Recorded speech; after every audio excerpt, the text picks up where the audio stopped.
Halo Cucak Ijo Mania, dimanapun berada. Balik lagi bersama saya, Doni, pemilik Cucak Ijo Bandit, Prop IMBB Bandung.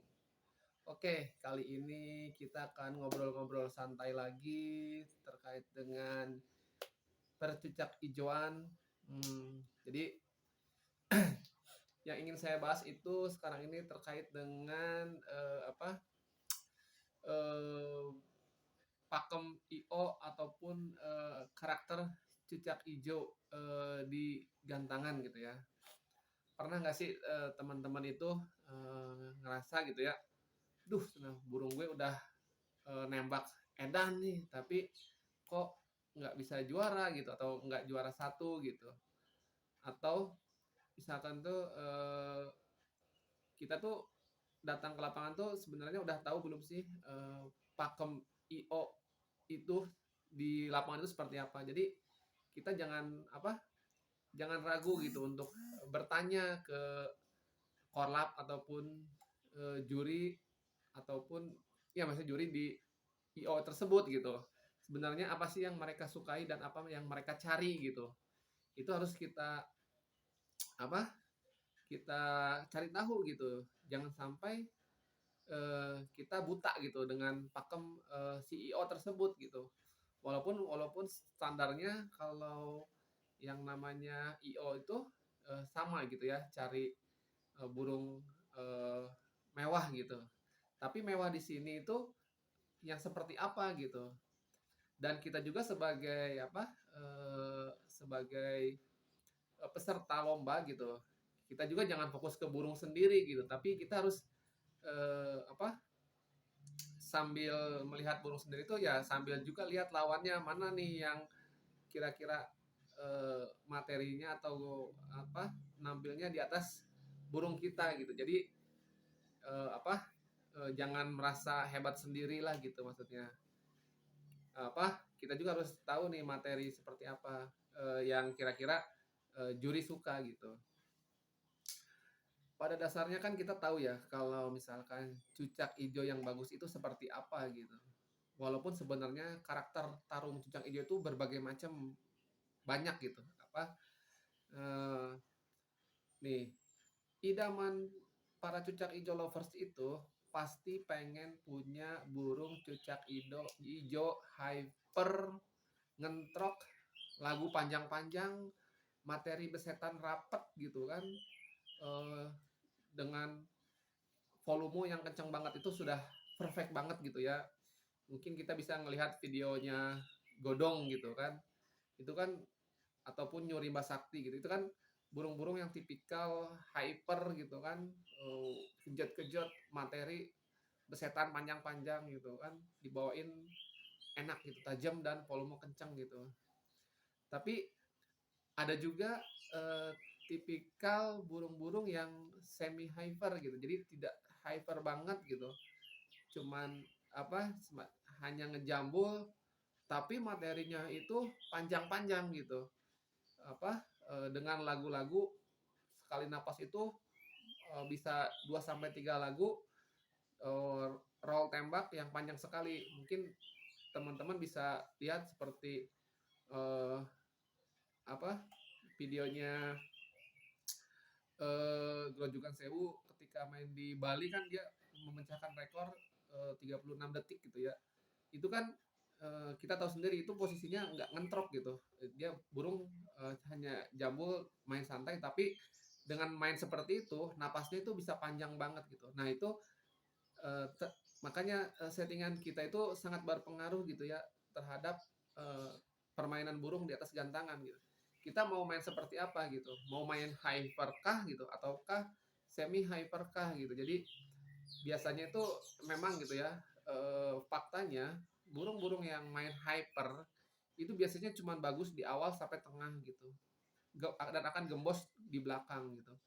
Tapi kalau yang burungnya dengan main yang hanya ngejambul semi hyper gitu, itu biasanya mainnya stabil gitu dari awal sampai akhir, apa ya tenaganya ya aman gitu, dan materinya pun eh, akan lebih panjang dibawainnya dibanding yang hyper itu biasanya dominan tuh biasanya pendek-pendek.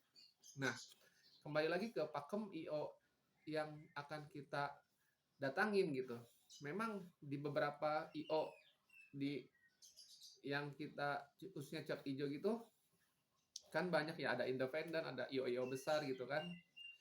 Misalkan kita harus cari tahu dulu nih, misalkan IOA, oh dia itu lebih akan juri-jurinya akan senang bila melihat burung ngentrok dulu gitu kan, bukan lagu dulu. Nah, ya kita siasatin gitu kan. Oh, ternyata ini burung kita akan dinilai plus kalau burung kita hyper kejut-kejut, berarti ya kita harus setting juga dengan kondisi ya burung harus dibikin hyper gitu.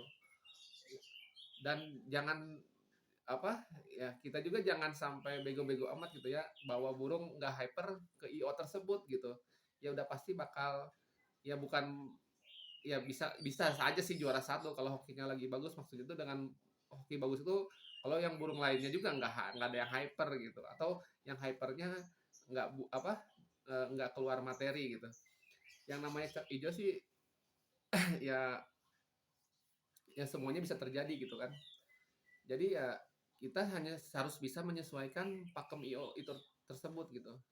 Ada juga yang apa IO misalkan yang eh, memang mengandalkan lagu roll tembak gitu, apa variasi lagu gitu. Nah itu juga harus kita siasatin. Berarti ngentrok itu tidak jaminan burung bakal juara, tapi kita harus eh, bisa menampilkan burung kita itu biar bongkar lagu gitu, bongkar lagu, jangan ngukluk terus gitu, ataupun lagu yang tidak disukain juri gitu ya. Kita harus bisa apa mengeluarkan materi-materi yang memang enak di kuping juri gitu. Terus kadang juga ada yang memang CEO itu pengen burungnya harus nagen gitu. Kadang-kadang kan cucak hijau itu ada yang tembak lari ya, lari ke kiri kanan atau lari atas bawah, nembak gitu kan. Ada yang seperti itu. Kadang-kadang materi mewah gitu kan, bawain lagu-lagu pelatukan, cungko gitu, tapi burungnya lari-lari tapi nggak bisa juara satu gitu kan, karena CEO tersebut itu eh, pengennya burungnya yang duduk gitu. Ada yang seperti itu juga. Nah, makanya kita harus benar-benar pahami pakem IO tersebut, jangan sampai kita salah bawa burung atau kita salah menyeting burung gitu kan.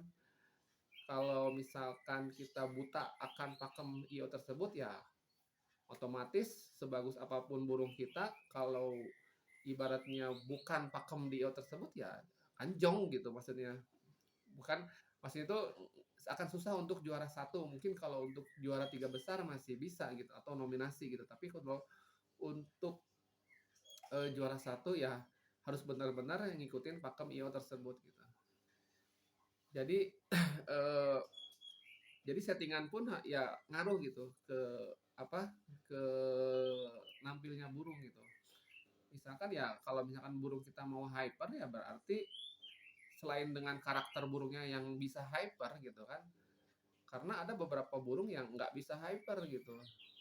Rata-rata kalau burung-burung hyper itu yang biasa main hyper itu biasanya burung-burung medium ke bawah gitu. Jadi kalau burung-burung yang big itu biasanya agak susah gitu untuk hyper gitu kan. Tapi untuk masalah lagu tembakan itu biasanya burung-burung yang big itu kalau sudah on fire tuh volumenya akan lebih lantang dibanding burung-burung medium ke bawah gitu. Cuman kalau burung medium itu enaknya biasanya materinya tajam-tajam gitu, kristal gitu apa dan burungnya bisa gampang bongkar isian gitu. Nah, terus untuk masalah burung yang lari-lari pun gitu, ya kita harus bisa mensiasati gitu biar burungnya itu anteng. Biasanya kalau burung-burung anteng itu biasanya itu dipengaruhi oleh bisa tangkringan juga gitu kan, yang bikin nyaman si burung biar diem gitu. Bisa juga harus di set agak kenyang gitu. Biasanya burung yang di set lapar atau setengah lapar biasanya itu pas narong itu selalu lari-lari gitu. Tapi kalau burung yang di set kenyang itu biasanya dominan anteng gitu. Selain karakter burungnya ya, kalau burungnya sudah tipikalnya anteng ya aman-aman aja, mau di set lapar, mau di set setengah kenyang pun ya kalau emang karakternya anteng ya anteng gitu. Terus juga makanya memang agak susah ya nyari burung yang sesuai dengan semua pakem IO gitu kan. Memang kalau kita punya burung yang hyper, bawain lagu panjang-panjang gitu, durasi rapet, main satu titik, itu bisa main di IO manapun gitu, asalkan burungnya nggak doyan di disk gitu. Intinya seperti itu sih. Jadi intinya kita sebagai khususnya buat pemula nih ya, yang mau gantang cucak hijau ya harus benar-benar pahami dulu nih pakem-pakem di setiap IO gitu. Biar jangan sampai salah bawa burung atau salah setting burung gitu. Intinya intinya sih ya kalau main cucak hijau itu semua bisa terjadi gitu, apapun bisa terjadi. Bisa dengan yang kita bawa pun bisa juara satu, asalkan burung yang lainnya sedang tidak on fire atau ibaratnya nggak ada yang bongkar atau nggak ada yang bunyi gitu. Itu burung kita, sedangkan burung kita bisa nampil sendiri walaupun ya loncat-loncat ataupun nggak hyper ya.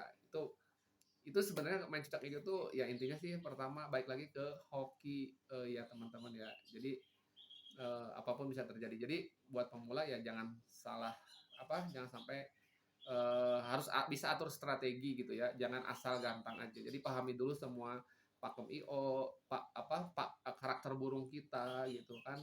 Eh, Terus pahami juga cara men-setting burung biar sesuai pakem. Jadi biar kita juga nggak sering kondangan gitu kan dan bisa menghasilkan em, apa eh, biar hasilnya sesuai ekspektasi gitu, bisa juara satu dan bersesi-sesi gitu. Mungkin itu saja ya yang bisa saya share kali ini buat buat teman-teman khususnya buat pemula. Jangan sampai patah semangat. Main hijau itu memang harus kuat di PHP. Jadi intinya tetap bersabar dan setting terus jagoannya. Sampai jumpa.